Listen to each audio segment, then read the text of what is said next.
The Strangest Secret, Earl Nightingale. Do you know what will happen to 100 individuals who start even at the age of 25 and who believe they will be successful? By the age of 65, only 5 out of 100 will make the grade. Why do so many fail? What happened to the sparkle that was there when they were 25? What became of their dreams, their hopes, their plans? And why is there such a large disparity between what these people intended to do and what they actually accomplished? That is, the strangest secret. Some years ago, the late Nobel Prize-winning Dr. Albert Schweitzer was asked by a reporter, "Doctor, what's wrong with men today?" The great doctor was silent a moment, and then he said, "Men simply don't think." It's about this that I want to talk with you. We live today in a golden age. This is an era that humanity has looked forward to, dreamed of, and worked toward for thousands of years. We live in the richest era that ever existed on the face of the earth, a land of abundant opportunity for everyone. However, if you take 100 individuals who start even at the age of 25, do you have any idea what will happen to those men and women by the time they're 65? These 100 people believe they're going to be successful. They are eager toward life. There is a certain sparkle in their eye, an erectness to their carriage, and life seems like a pretty interesting adventure to them. But by the time they're 65, only 1 will be rich, 4 will be financially independent, 5 will still be working, and 54 will be broke, depending on others for life's necessities. Only 5 out of 100 make the grade. Why do so many fail? What has happened to the sparkle that was there when they were 25? What has become of the dreams, the hopes, the plans? And why is there such a large disparity between what these people intended to do and what they actually accomplished? The definition of success. First, we have to define success, and here is the best definition I've ever been able to find. Success is the progressive realization of a worthy ideal. A success is the school teacher who is teaching because that's what he or she wants to do. A success is the entrepreneur who started his own company because that was his dream. That's what he wanted to do. A success is the salesperson who wants to become the best salesperson in his or her company and sets forth on the pursuit of that goal. A success is anyone who is realizing a worthy, predetermined ideal because that's what he or she decided to do, deliberately. But only 1 out of 20 does that. The rest are failures.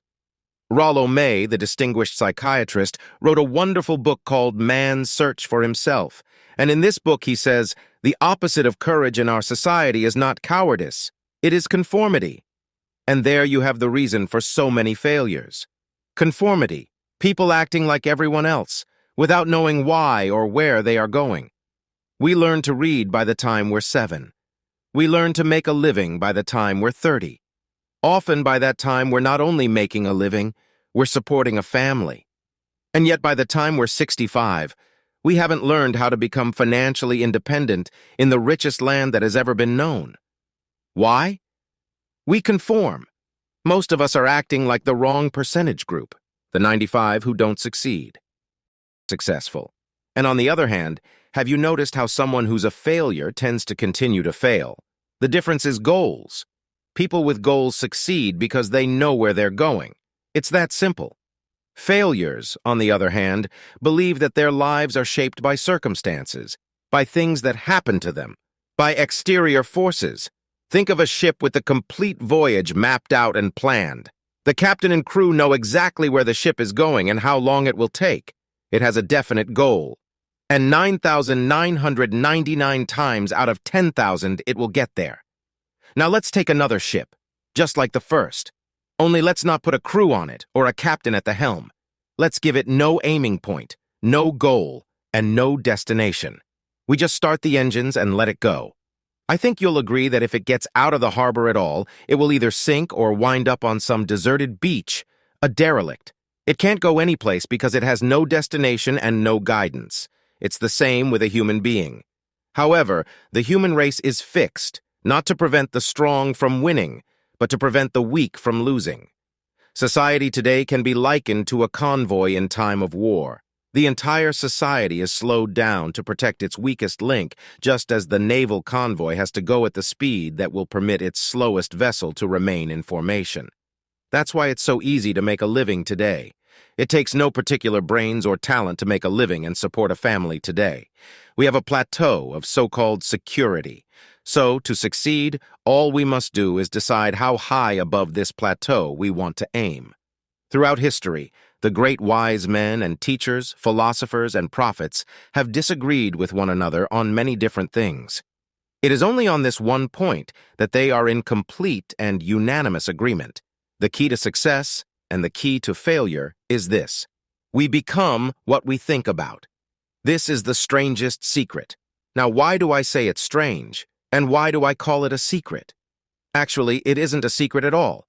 It was first promulgated by some of the earliest wise men, and it appears again and again throughout the Bible. But very few people have learned it or understand it. That's why it's strange, and why, for some equally strange reason, it virtually remains a secret. Marcus Aurelius, the great Roman emperor, said, "A man's life is what his thoughts make of it." Disraeli said this, "Everything comes if a man will only wait. A human being with a settled purpose must accomplish it, and nothing can resist a will that will stake even existence for its fulfillment." William James said, "We need only in cold blood act as if the thing in question were real, and it will become infallibly real by growing into such a connection with our life that it will become real. It will become so knit with habit and emotion that our interests in it will be those which characterize belief." He continues, "Only you must, then, really wish these things and wish them exclusively, and not wish at the same time 100 other incompatible things just as strongly." My old friend Dr. Norman Vincent Peale put it this way: "If you think in negative terms, you will get negative results. If you think in positive terms, you will achieve positive results." George Bernard Shaw said, "People are always blaming their circumstances for what they are. I don't believe in circumstances. The people who get on in this world are the people who get up and look for the circumstances they want, and if they can't find them, make them." Well, it's pretty apparent, isn't it? We become what we think about. A person who is thinking about a concrete and worthwhile goal is going to reach it, because that's what he's thinking about. Conversely, the person who has no goal, who doesn't know where he's going, and whose thoughts must therefore be thoughts of confusion, anxiety, fear, and worry, will thereby create a life of frustration, fear, anxiety, and worry. And if he thinks about nothing, he becomes nothing. As ye sow, so shall ye reap. The human mind is much like a farmer's land.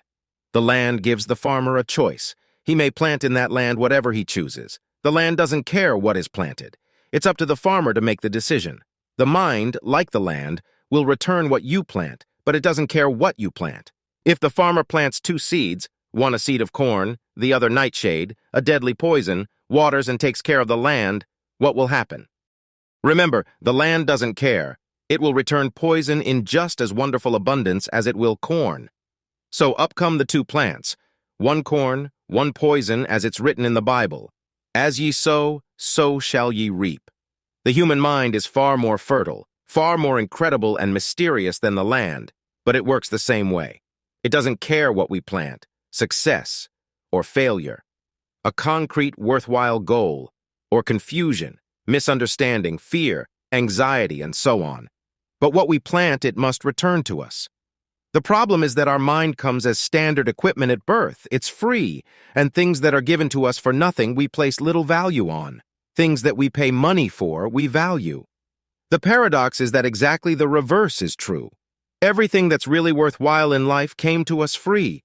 Our minds, our souls, our bodies, our hopes, our dreams, our ambitions, our intelligence, our love of family and children and friends and country, all these priceless possessions are free. But the things that cost us money are actually very cheap and can be replaced at any time. A good man can be completely wiped out and make another fortune. He can do that several times. Even if our home burns down, we can rebuild it. But the things we got for nothing, we can never replace. Our mind can do any kind of job we assign to it, but generally speaking, we use it for little jobs instead of big ones. So decide now, what is it you want? Plant your goal in your mind. It's the most important decision you'll ever make in your entire life. Do you want to excel at your particular job? Do you want to go places in your company? In your community? Do you want to get rich? All you have got to do is plant that seed in your mind, care for it, work steadily toward your goal, and it will become a reality. It not only will, there's no way that it cannot. You see, that's a law, like the laws of Sir Isaac Newton, the laws of gravity. If you get on top of a building and jump off, you'll always go down. You'll never go up. And it's the same with all the other laws of nature. They always work. They're inflexible. Think about your goal in a relaxed, positive way. Picture yourself in your mind's eye as having already achieved this goal. See yourself doing the things you will be doing when you have reached your goal. Every one of us is the sum total of our own thoughts. We are where we are because that's exactly where we really want or feel we deserve to be, whether we'll admit that or not. Each of us must live off the fruit of our thoughts in the future, because what you think today and tomorrow, next month and next year, will mold your life and determine your future. You're guided by your mind.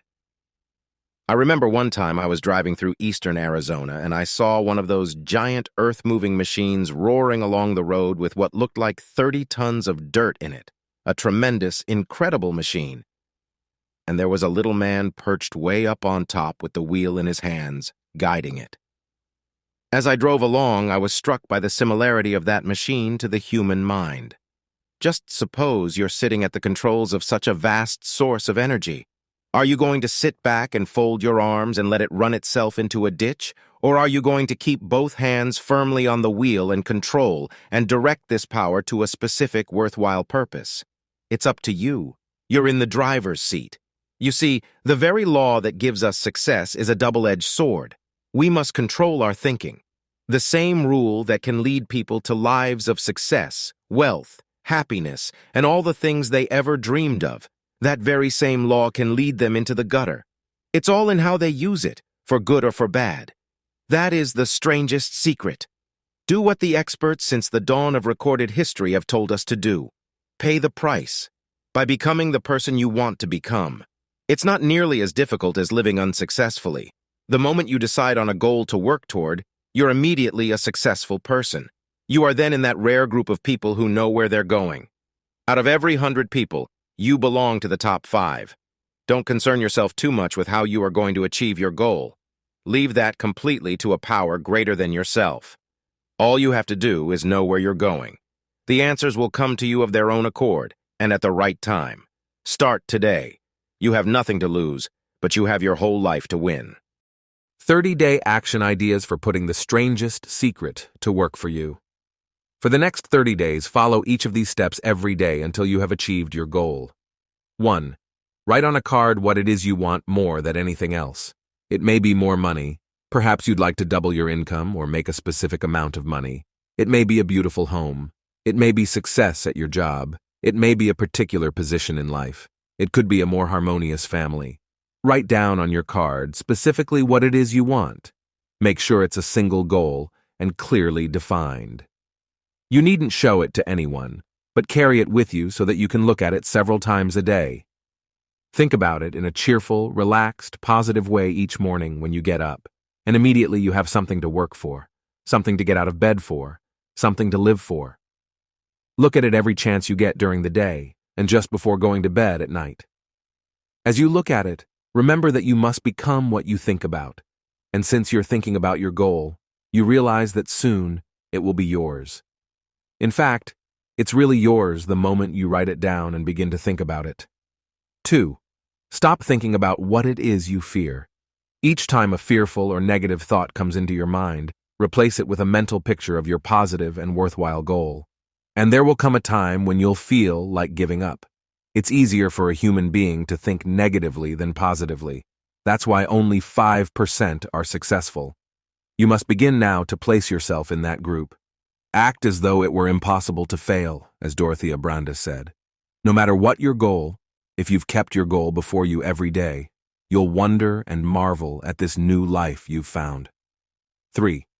Your success will always be measured by the quality and quantity of service you render. Most people will tell you that they want to make money without understanding this law. The only people who make money work in a mint. The rest of us must earn money. This is what causes those who keep looking for something for nothing or a free ride to fail in life. Success is not the result of making money. Earning money is the result of success, and success is in direct proportion to our service. Most people have this law backwards. It's like the man who stands in front of the stove and says to it, "Give me heat, and then I'll add the wood." How many men and women do you know, or do you suppose there are today, who take the same attitude toward life? There are millions. We've got to put the fuel in before we can expect heat. Likewise, we've got to be of service first before we can expect money. Don't concern yourself with the money. Be of service. Build, work, dream, create. Do this and you'll find there is no limit to the prosperity and abundance that will come to you. Don't start your test until you've made up your mind to stick with it. If you should fail during your first 30 days, by that I mean suddenly find yourself overwhelmed by negative thoughts, simply start over again from that point and go 30 more days. Gradually, your new habit will form, until you find yourself one of that wonderful minority to whom virtually nothing is impossible. Above all, don't worry. Worry brings fear, and fear is crippling. The only thing that can cause you to worry during your test is trying to do it all yourself. Know that all you have to do is hold your goal before you. Everything else will take care of itself. Take this 30-day test, then repeat it. Then repeat it again. Each time it will become more a part of you, until you'll wonder how you could have ever have lived any other way. Live this new way, and the floodgates of abundance will open and pour over you more riches than you may have dreamed existed. Money? Yes, lots of it. But what's more important, you'll have peace. You'll be in that wonderful minority who lead calm, cheerful, successful lives. Start today. You have nothing to lose, but you have a life to win.